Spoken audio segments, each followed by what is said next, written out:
There are many films that feel like there are two movies fighting each other to get out and dominate the feature. Sometimes, the fight between these two films can result in a masterpiece of conflict and turmoil, displaying the juxtaposition of two opposing but similar ideas.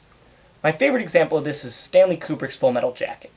First hour of the film is an intimate portrayal of the effects of war and training camp on the fragile mind. It shows the destructive nature of war without ever having to go to it. Then the second half of the film arrives and the first hour seems almost a distant memory. You actually witness the war firsthand and the necessity of a broken mentality to survive. Both contrasting ideas in many ways, but both great films. One single amazing movie. Other times, the opposing movies feel so distant and disconnected that you are left with a feeling of, what? That's how I felt after watching Denis Villeneuve's Enemy. Enemy follows Jake Gyllenhaal as both Adam Bell, the mild-mannered history professor, and Anthony Clare, the hot-headed C-list actor. When Adam sees Anthony in a movie, he feels compelled to meet him. But as Adam delves deeper into the life of Anthony, he realizes that meeting yourself may not be as neat as he first thought. Meanwhile, throughout this modern Greek tragedy of doppelgangers and hidden desires, spiders can be seen everywhere. Gigantic spiders seem to be infiltrating the city. A woman with the head of a tarantula seems to be walking down a hallway. And the final scene breaks any sense that this movie's narratives are in any way separate. Therein lies my problem.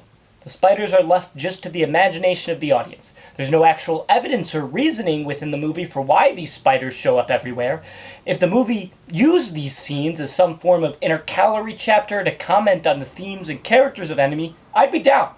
You could assume that the spiders are connected in some way to femininity, or repressed desires, or latent sexuality, or a million other ideas. But that doesn't happen. The last scene ruins that possibility. What we have been watching is some surrealist fever dream without knowing it the entire time.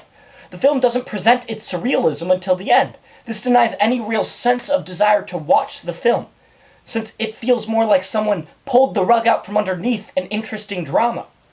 This hurts because the dramatic film buried within Enemy is superbly crafted. The sepia tones, eerie cinematography, and superb acting all lend to this foreboding tone. The film could be presented as a quirky drama, but the format and method with which it is presented filled the movie with tension and unease. This film with proper resolution would be another lauded classic within Villeneuve's filmography. But instead, all I can think of is spiders. There's much to be said of a movie which is not so discernible after first viewing. Hiding true intention and themes behind layers of dialogue and mystique result in a film that can both intrigue on first viewing and excite on every latter viewing as you uncover a masterpiece underneath. But not every confusing film holds such a masterpiece. Many times digging in a film can result in hours of thought and headache with no real conclusion. I'm not saying Enemy is without merits. The acting, directing, and feel of the film is superb. But I left feeling confused. Like really, really bad kind of confusion. I don't think the film will be any more clear on repeated viewings. That to me is a disappointing film.